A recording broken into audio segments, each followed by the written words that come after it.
Hello friends, मैं मनदीप स्वागत करती हूँ आप सभी का अपने चैनल पर। फ्रेंड्स, आज की इस वीडियो में 36 साइज़ का बैक नेक डिज़ाइन मैं आप लोगों के साथ शेयर कर रही हूँ। तो बिल्कुल सिंपल और इजी नेक डिज़ाइन है ये, बहुत ही कम समय में आप तैयार कर सकते हैं अपने ब्लाउज़ के लिए। तो आपको अपने साइज़ के हिसाब से डीप गले का मेज़रमेंट लेना है। मैं यहाँ पर 36 साइज़ का बैक पार्ट का कटिंग कर रही हूँ, तो मैंने उसके हिसाब से मेज़रमेंट लिया है। टोटल लंबाई रखी है 14.5 इंच, 13.5 लेंथ मुझे इसकी तैयार रखनी है। शोल्डर का नाप रखा है 5.5 इंच, आर्म मोल लिए हैं मैंने 1.25 इंच। चेस्ट का चौथा भाग लेंगे यहाँ पर हम। तो चेस्ट का चौथा भाग होगा 9 इंच और 1.5 इंच आपको एक्स्ट्रा रख लेना है मार्जिन के लिए। तो 1.5 से 2 इंच का एक्स्ट्रा लीजिएगा मार्जिन आप अपने ब्लाउज़ के हिसाब से। कमर है 30 इंच, उसका चौथा भाग लेंगे 7.5 इंच। 1 इंच बैक पार्ट के डॉट के लिए और 1.5 इंच एक्स्ट्रा लेंगे मार्जिन के लिए। 1.25 इंच पे आपको आर्म होल की गोलाई दे देनी है। तो इस तरह से देखिए मैंने यहाँ पर मार्किंग पूरी कर ली है। इसके बाद में हमें इसे कट कर लेना है।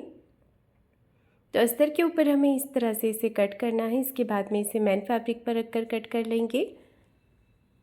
तो मैन फैब्रिक पर भी मैंने इसका कटिंग कर लिया है। गले की चौड़ाई रखी है 2.5 इंच की, गले की लंबाई रखी है 10.5 इंच।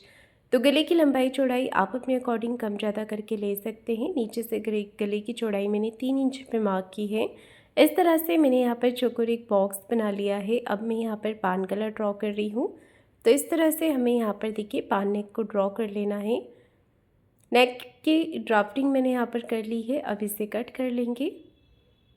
तो मैं इसमें पेपर पेस्टिंग का यूज़ कर रही हूँ। अगर आपके पास ये नहीं होता है तो आप इसे मैन फैब्रिक के साथ में सिलाई लगाकर पलटा कर भी बना सकते हैं।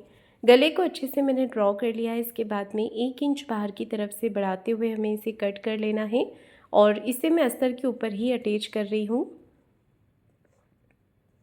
तो अस्तर के ऊपर हमें इस तरह से पेपर पेस्टिंग को अटैच कर देना है। आप चाहें तो प्रेस करके इसे चिपका सकते हैं फैब्रिक पर, या फिर आप मेरी तरह सिलाई लगाकर भी इसे अटैच कर सकते हैं। तो सिलाई आप लगाएंगे तो दोनों तरफ से आपको अच्छे से सिलाई लगा लेनी है। तो ये देखिए मैंने यहाँ पर एक तरफ से सिलाई लगा दी है। अब हमें दूसरी तरफ से भी सिलाई लगा लेनी है इस पर। एक्स्ट्रा जो बीच में से पेपर पेस्टिंग है इसे आपको कट करके निकाल देना है। एक्स्ट्रा पेपर पेस्टिंग को देखिए मैंने यहाँ पर कट कर दिया है। अब मैन फैब्रिक को नीचे की तरफ सीधा करके रखना है और ऊपर से अस्तर के कपड़े को इस तरह से रख लेना है। ये देखिए दोनों तरफ से अच्छे से पिन के साथ में हम इसे अटैच कर देंगे। अब एक पैर का मार्जिन कवर करते हुए बिल्कुल फिनिशिंग के साथ में हमें सिलाई लगानी है। ये देखिए अच्छे से मैंने पूरे गले पर शेप के अकॉर्डिंग सिलाई लगा दी है। अब एक्स्ट्रा जो फैब्रिक है इसे हमें कट करके निकाल देना है। ये देखिए एक्स्ट्रा फैब्रिक को हमें कट कर देना है और पूरे नेक पे आपको छोटे छोटे से कट्स लगा देने हैं। कट्स लगाने के बाद में फैब्रिक को पलट करके सीधा कर लेंगे। तो देखिए मैंने यहाँ पर फैब्रिक को पलट करके सीधा कर लिया है। आप चाहें तो नीचे कमर पे भी सिलाई लगा दीजिएगा। तो जब आप इसे पलटेंगे तो गले पर और कमर पे दोनों पे अच्छे से फिनिशिंग हो जाएगी। अब मैं ऊपर की तरफ एक सिलाई यहाँ पर लगा रही हूँ। गले को अच्छे से सेट करते जाएंगे और सिलाई लगाते जाएंगे। अस्तर वाला जो फैब्रिक है वो ऊपर की तरफ नहीं दिखना चाहिए। नेक को फिनिशिंग करते हुए सिलाई लगा देनी है आपको। तो देखिए मैंने गले पर सिलाई लगा दी है। अब हमें बाहर की तरफ से सिलाई लगानी है इस पर।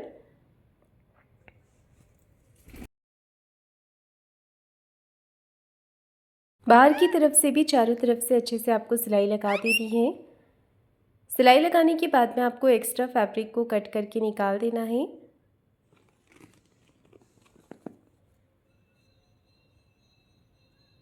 ये देखिए इस तरह से फैब्रिक को कट कर देंगे अस्तर के बराबर से।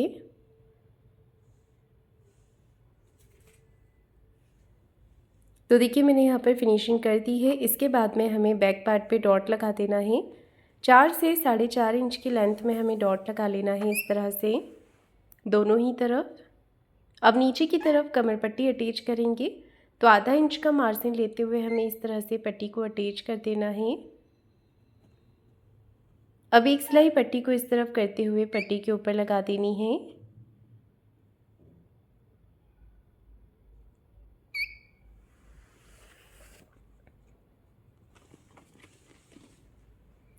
अंदर की तरफ कमर पट्टी को फोल्ड कर देंगे अच्छे से फिनिशिंग के साथ में।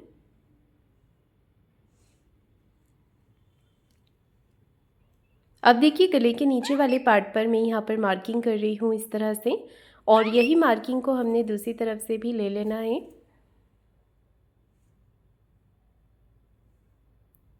दोनों तरफ अच्छे से मार्किंग कर लेंगे। गले का बीच का जो मैंने पार्ट कट किया था नेक पे, यहाँ पर आपको एक राउंड नेक बना करके अच्छे से इसे कट कर लेना है। अब इस पैटर्न को हमें अस्तर के ऊपर यहाँ पर इसे बढ़ा करके कट करना है। तो अस्तर की फैब्रिक कम था चौड़ाई में, तो मैंने इसे जोड़ लगा दिया है और साइड से 1 इंच बढ़ाते हुए आपको इसे कट करना है।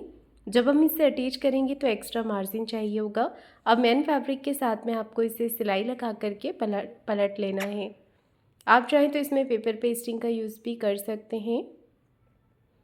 तो देखिए यहाँ पर छोटे छोटे कट्स लगा देंगे ताकि अच्छे से पलट जाए। एक सिलाई अस्तर पे इस तरफ से करते हुए लगा देंगे और अब हमने इसे अंदर की तरफ फोल्ड कर लेना है। एक सिलाई हमें ऊपर से फिनिशिंग के साथ में लगा लेनी है। एक सिलाई बाहर की तरफ से लगा लेंगे अच्छे से। अब देखिए इस पैटर्न के ऊपर आप लेस लगा सकते हैं, तो पहले मैं इसे रख करके चेक कर रही हूँ। इसके बाद में आपको एक सेंटर मार्किंग कर लेनी है।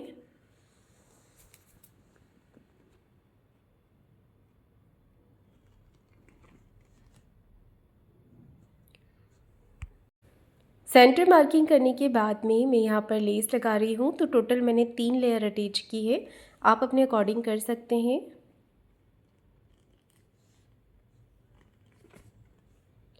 ये देखिए 1-1 इंच का गैप रख करके मैंने यहाँ पर 3 लेयर अटैच कर दी है लेस की। अच्छे से फिनिशिंग के साथ में आपको इसे अटैच कर लेना है। अब इस पैटर्न को हम सेंटर में रख करके इस तरह से पहले पिन के साथ में अटैच करेंगे। बराबर से रख करके आपको चेक करना है कि पैटर्न बराबर आ रहा है या नहीं, उसके बाद ही आपको सिलाई लगानी है। तो देखिए मैंने यहाँ पर पैटर्न को रख लिया है। अब अच्छे से सिलाई लगा देंगे।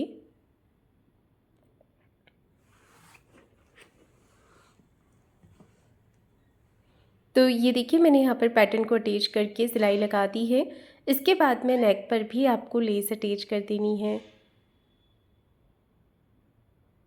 तो नेक पर भी मैं लेस लगा रही हूँ और इसे घुमाते हुए नीचे कमर के साइड पर भी लेस को इस तरह से लगा लेना है।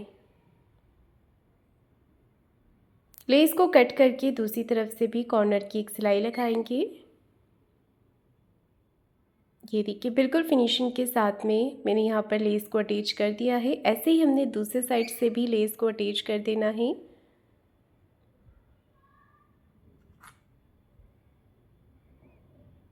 ये देखिए दूसरे साइड से भी लेस को अच्छे से लगा लेना है।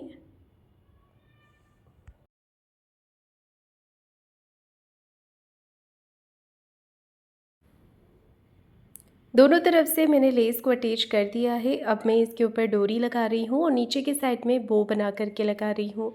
तो गले के बीच का जो फैब्रिक निकला था उसी से मैं बो बना रही हूँ। तो इसे आपको पहले चौकोर में कट कर लेना है। जितना बड़ा भी आप बो बनाना चाहते हैं उस हिसाब से फैब्रिक को ले सकते हैं। एक फ़ोल्ड कर लेंगे, एक तरफ से किसी भी तरफ से ले सकते हैं। फिर फोल्ड वाले हिस्से को हमें सेंटर तक फोल्ड करना है। फिर उसके ऊपर हमें ओवरलैप करना है दूसरे साइड का फैब्रिक। दोनों तरफ आप सिलाई लगा लीजिएगा। एक्स्ट्रा फैब्रिक को कट करके पलट करके इसे सीधा कर लेंगे इस तरह से। चारों तरफ के कॉर्नर्स आपको बाहर की तरफ निकाल देने हैं फिनिशिंग से।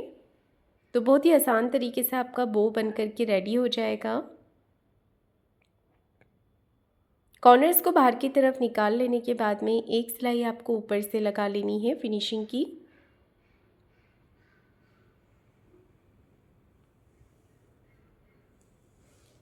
सेंटर में मैंने एक मार्किंग कर दी है और यहाँ पर आपको प्लेट्स बना लेनी है इस तरह से। आप चाहें तो सुई धागे से भी बना सकते हैं। अब देखिए मशीन से ही मैं इसे यहाँ पर अटैच कर रही हूँ बो को। तो यहाँ पर देखिए मैंने बो अटैच कर दिया है। इसके बाद में आपको इसके ऊपर कोई भी फैंसी बटन अटैच कर देना है। और अब मैं ऊपर फैब्रिक लटकन बना करके लगा रही हूँ। तो साइड से जो फैब्रिक बचा हुआ था उसी को मैंने चौकोर पीसेस में कट कर लिया है और सिंपल लटकन जो रेगुलर में बनाती हूँ वही लटकन बना रही हूँ। आप चाहें तो कोई डिज़ाइनर लटकन बनाकर भी लगा सकते हैं या फिर रेडीमेड लटकन भी लगा सकते हैं, जिससे कि ब्लाउज़ का लुक और भी ज़्यादा अच्छा लगेगा। एक्स्ट्रा फैब्रिक कट करेंगे और इसे पलट करके सीधा कर लेंगे। लटकन बनके तैयार हो गई है। ऐसे ही हमने दूसरी लटकन भी तैयार कर लेनी है। दोनों लटकन तैयार करने के बाद में हमें इसे ब्लाउज़ के साथ में अटैच कर लेना है, दोनों तरफ से बराबर से। और इसी के साथ में ये नेक डिज़ाइन बन करके रेडी हो गया है। तो फ्रेंड्स, आपको आज का ये नेक डिज़ाइन कैसा लगा है मुझे कमेंट करके ज़रूर बताइएगा। वीडियो को लाइक शेयर ज़रूर कीजिएगा और चैनल को सब्सक्राइब ज़रूर करें। धन्यवाद।